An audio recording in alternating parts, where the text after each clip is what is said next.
Vamos ahora sí a lo que nos compete y hemos venido haciendo durante todos estos días. Empezó el debate en el Jurado Nacional de Elecciones, pero aquí también en Willax tenemos los debates. Y el día de hoy estamos con dos parlamentarios, ¿no?, que postulan nuevamente, pero uno quiere ser diputado, el otro quiere ser senador. Estamos con Alejandro Muñante de Renovación Popular y también con Alejandro Cavero de Avanza País, que lleva a José Williams como candidato a la presidencia y a Rafael López Aliaga. ¿Qué tal? ¿Cómo están? Buenos días. Gracias por estar aquí. Encantado de estar en Willax. ¿Cómo están? Buenos días, Sabina. Para empezar, un comentario breve de lo que vio ayer en el debate. ¿Qué le pareció, por ejemplo, la impronta o la participación de su candidato o de los demás? Mira, creo que hubieron efectivamente algunas buenas performances, entre las de mi candidato incluidas. Creo que hubieron otros cómicos, otros improvisados, otros que fueron para tener sus 2 minutos de fama, insultar a los demás. Fueron pocos los candidatos que dieron realmente propuestas en este debate, y otros fueron simplemente a insultar y atacar. Creo que hay de todo y creo que la gente ha podido ser muy consciente de quiénes son los candidatos que valen la pena, quiénes son los que están mejor preparados, quiénes son los que tienen la seriedad de las propuestas para dar un buen gobierno el próximo año, ¿no? Sí, yo creo que la derecha en general ayer ha sacado la cara. Creo que han sido los mejores preparados.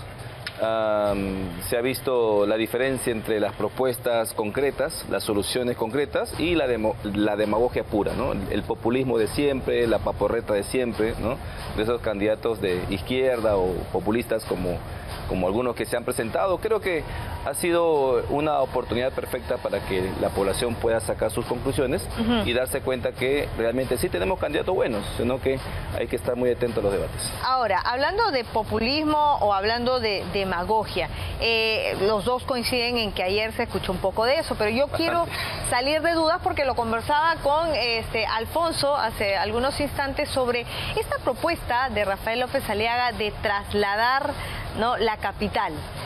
¿Qué le parece? Empiezo con usted, Alejandro. Bueno, ya lo había dicho mi candidato el día de ayer en el debate. Para nosotros es obvio que, digamos, yo coincido con algunas ideas respecto a la reducción de la burocracia y la reducción del tamaño del Estado, sobre todo la simplificación administrativa, porque de nada va a servir reducir el Estado si tú sigues teniendo los mismos procedimientos engorrosos que nos han llevado a tener más de 3.000 obras paralizadas, ¿no? Pero creo que eso se tiene que demostrar con el ejemplo, ¿no? Mira tú los gobiernos municipales de Renovación Popular. ¿Son realmente ejemplo de simplificación, de reducción del gasto corriente? ¿O son más bien feudos donde reyesuelos a nivel distrital hacen lo que quieren, abusan de los emprendedores, te cierran los negocios? O sea, hay que hablar con el ejemplo. Y por otro lado, si estamos diciendo que vamos a reducir el tamaño del Estado para ahorrar, y por otro lado decimos que nos va a costar pues miles de millones de dólares trasladar la capital a Junín, con todo lo que eso implica en infraestructura, en traslado de personal, en el traslado de todo el aparato público a Junín, eso no es barato. Y eso es un costo de oportunidad respecto a invertir en agua. Hay una contradicción, dice usted. Por supuesto, invertir en agua, en educación, en salud, en otras prioridades. Esta propuesta es populista, es bonito decirle a Junín que vas a poner la capital ahí, pero ¿realmente es eso factible? ¿Es eso realista? ¿Es eso barato? No. Bueno, la propuesta viene de su candidato. Bueno, sí, el tema es el problema de la descentralización, ¿no? Yo no podría dar, digamos, ejemplo de Avanza País porque no creo que tengan autoridades electas municipales, pero bueno, no las conozco, ¿no? En todo caso, te habla alguien que es víctima del centralismo también, ¿no? De ese centralismo que mucho se queja la población del sur y de varias regiones del país. Yo no tuve las oportunidades en Ica, donde crecí, justamente para, digamos, desarrollarme profesionalmente, ¿no? Tener un empleo y todo eso. Yo tuve que dejar mamá, hermanos, ¿no?, en la ciudad de Ica y venir acá a Lima como cualquier otro provinciano a trabajar, a estudiar a la vez, porque nadie me pagó los estudios. No tuve la oportunidad de estudiar en una universidad cara y entonces, pero gracias a Dios ahí pude desarrollar y encontrar el camino para salir de la pobreza. Lo que usted nos está diciendo, ¿qué tiene que ver con trasladar la capital? A lo que voy. La lógica de trasladar una sede gubernamental a Junín es precisamente hacer más cercano el Estado a la población, ¿no? Hoy día todo el mundo se queja del centralismo y de hecho el centralismo es el caldo de cultivo para los discursos radicales de izquierda. Estuve en el sur hace un par de días, estuve en Abancay, estuve en Andahuaylas, estuve en Ayacucho, estuve en Cusco. O sea, nosotros sí podemos llegar al sur, a diferencia de otros candidatos. O sea, quiere decir para Renovación. Y ahí podemos ver esa sensación, por supuesto. Pero ¿cuál sería el costo un poco para terminar de responder? Bueno, en tema de costo, mira, a ver, si hablamos de costo, tendríamos que empezar por el Congreso, ¿no? Hay muchos costos en el Congreso que se debería reducir si es que nos preocupa tanto el dinero. Yo creo que a estas alturas nos debería preocupar más que la población se sienta identificada con su gobierno, que se sienta identificada con el Estado, para que a partir de ahí podamos construir un mejor Perú para todos. Pero mira tú lo que va a costar, o sea, tú dices que tenemos que acercar el gobierno a la gente, pero hoy día 1/3 del país reside en la ciudad de Lima. Moverlo a Junín más bien va a alejar al gobierno, va a alejar a los funcionarios públicos del resto del país, de donde está demográficamente concentrada la población, que además más del 50% de la población vive en la costa para comenzar. Entonces eso es alejar al Estado de los servicios. Yo coincido con Alejandro en el sentido de que tenemos que llevar servicios al interior del país. Tendría que haber buena educación, tendría que haber buena salud, tendría que haber infraestructura. Para comenzar a llegar a Tarma nomás te puede tomar 7, 8 horas. Para Avanza País, la descentralización fue un fracaso, sigue siendo un fracaso. Absolutamente, la descentralización. ¿Y cuál es la propuesta en ese sentido? Mira, la descentralización se ha vuelto un total fracaso. ¿Por qué? Porque no hay control sobre los gobiernos locales. Hoy día un alcalde no tiene absolutamente nadie que lo pueda controlar. Yo tengo proyectos de ley, por ejemplo, para poder interpelar a gobernadores y alcaldes. Porque creo que los alcaldes hoy día, que además ganan automáticamente con mayoría en el Consejo, ¿no?, pueden hacer una barbaridad de gestión, pueden atacar a los emprendedores, pueden cerrarte negocios, pueden negarte licencias, pueden cambiarte el sentido de las calles, no, pueden no recoger la basura, pueden hacer un montón de cosas, pueden ser corruptos y nadie tiene cómo controlarlos porque tienen mayoría en el Consejo. Necesitamos mecanismos de control político, ahí donde hemos descentralizado dinero. Ha habido mucha centralización de dinero y no ha habido control político para que ese dinero pueda ser utilizado bien.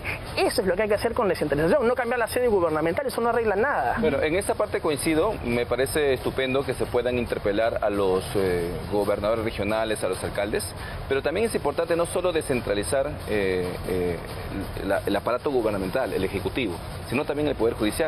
Y por ejemplo, nosotros en esa parte hemos propuesto que exista no una sede no concentrada de la Corte Suprema en Lima, sino exista también sede concentrada de la Corte Suprema en macroregiones, porque también nos parece importante que la justicia sea más asequible a los peruanos. Entonces, alguien que esté litigando en Cajamarca o en Loreto, ¿no es cierto?, no tengan que venir a Lima para ver una casación, sino que allá también existe una sede de la Corte Suprema. Les planteo la siguiente interrogante antes de irme al corte y tiene que ver con una de las propuestas también que se dijeron en el debate anoche.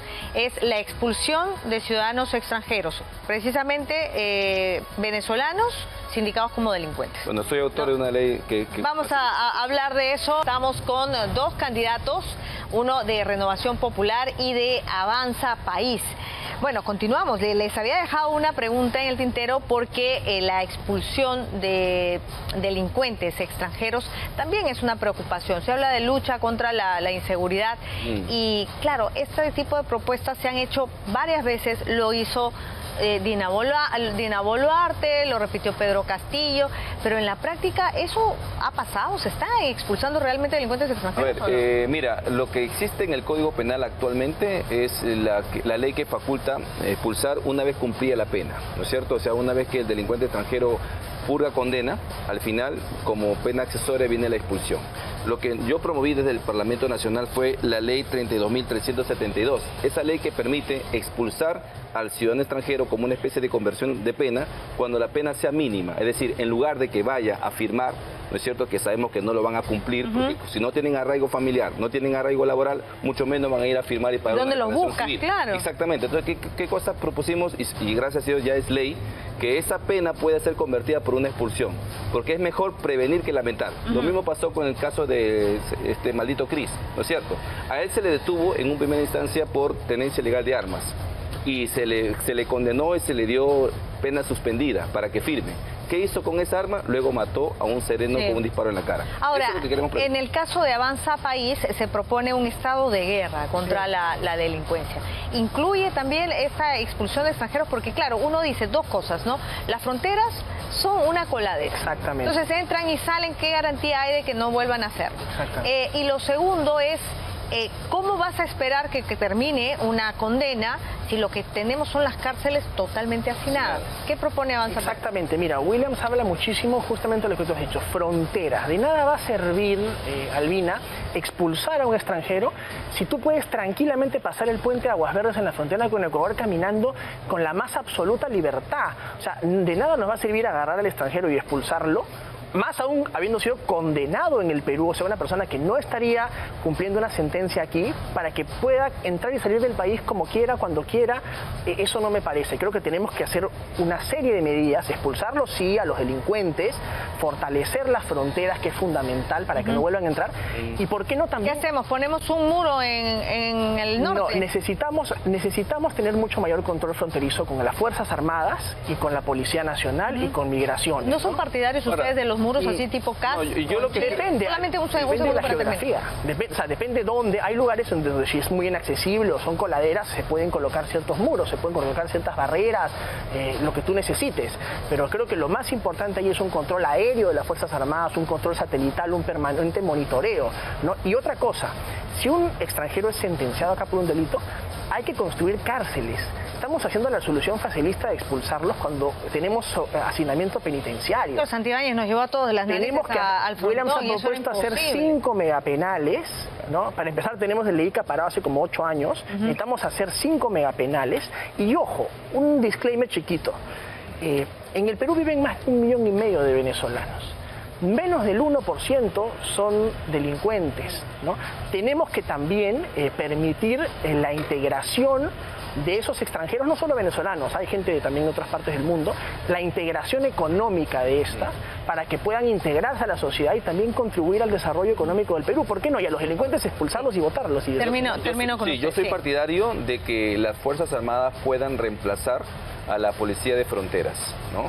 Creo que las Fuerzas Armadas justamente en esa función constitucional de velar por nuestra soberanía, deberían ser ellos los que vía reforma constitucional, claro, cuiden nuestra frontera, para que la policía que está en esa zona pueda concentrarse más bien en el interior del país. Muros, así tipo presidente de Chile, tipo Cast.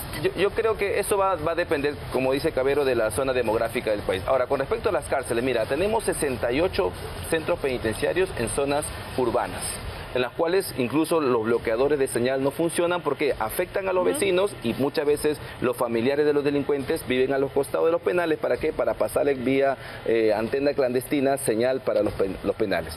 Entonces, eso se acabaría si es que tenemos 3 o 5 megapenales en zonas altoandinas, donde ya la misma naturaleza te bloquea la señal, y esos 68 centros penitenciarios que están en zonas urbanas deberían convertirse en hogares refugio, que es lo que nos falta a nosotros. Penal en Ica no, me imagino. Pero en Ica, o sea, yo no sé, o sea, quieren mandar a la sierra a todos los delincuentes, pero eso es aislar. En Ica hay uno que yo también he visitado 2 veces, que es el famoso megapenal, pero hasta ahorita no lo terminan de construir. Hay que terminarlo. Bueno, que no sea la primera vez. Gracias por haber estado con nosotros.